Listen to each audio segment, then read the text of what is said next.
అనిశ్చిత వ్యాఖ్యలు చేస్తున్న రమేష్ గారు మరొకసారి మీకు హెచ్చరిస్తున్న మీడియా ద్వారా, ఇప్పటికే మా సోదరుడు చెప్పిండు నీ యొక్క చరిత్ర. ఇప్పటివరకు వర్ధనపేటలోనే గెస్ట్ హౌస్లు కట్టుకున్నాం. ఇంకా కాన్స్టిట్యున్సీ మొత్తం అంటే పార్లమెంటు కాన్స్టిట్యున్సీలో కూడా భూ అక్రమాలకు మరి అలాగే గెస్ట్ హౌస్లు కట్టుకుంటున్నాం అనే ఆలోచనలో ఉన్నట్టున్నావు. అలాగే బీజేపీలో పోగానే నువ్వు వాషింగ్ మిషన్లు వేసిన తెల్ల పౌడర్ లాగా అయిపోయినా అనుకుంటున్నావు. ఎందుకంటే వారికి ఈడీ, మోడీ అంటే ఈడీ, సిబిఐ ఉన్నది. అందుకనే ఆస్తులు కాపాడుకోవడానికి పోయినావు, అది తెలుసు మాకు. తప్పనిసరిగా నువ్వు మింగిన ఆస్తులు, మింగిన భూములన్నీ కక్కించే రోజు వస్తుంది. కాబట్టి ఖబర్దార్, మీడియా ముందు వచ్చే ముందు మాట్లాడే ముందు తెలుసుకో. యాక్ట్ ఉన్నది ఒకటి,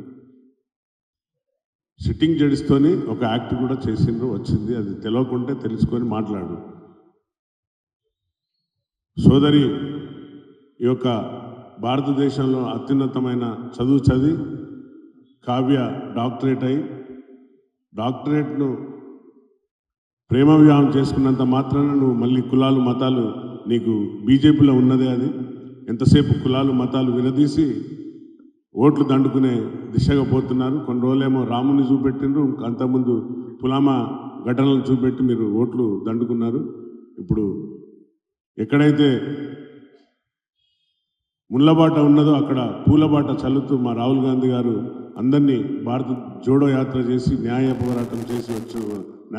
చేసి వచ్చారు.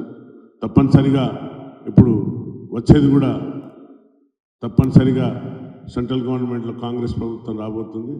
ఆ జనుకుతో, ఆ భయంతో మీరు అనిశ్చిత వ్యాఖ్యలు చేస్తున్నారు. కాబట్టి చెప్పే ముందు, మాట్లాడే ముందు, మీడియా ముందుకు వచ్చే ముందు కొన్ని విషయాలు తెలుసుకొని మాట్లాడు. సిట్టింగ్ జడ్జితో సహా సిట్టింగ్ జడ్జి ఏం చెప్పిందంటే, నువ్వు ఏ కులం మారినా మతం మారినా కూడా నీ యొక్క క్యాస్ట్ అనేది ఉంటుంది అట్లనే అనేది. అది కావాల్సి నీకు కాపీలు పత్రులు పంపమంటే తప్పనిసరిగా నీకు కూడా పంపిస్తే ఒకసారి ప్లీజ్ గో త్రూ ఇట్.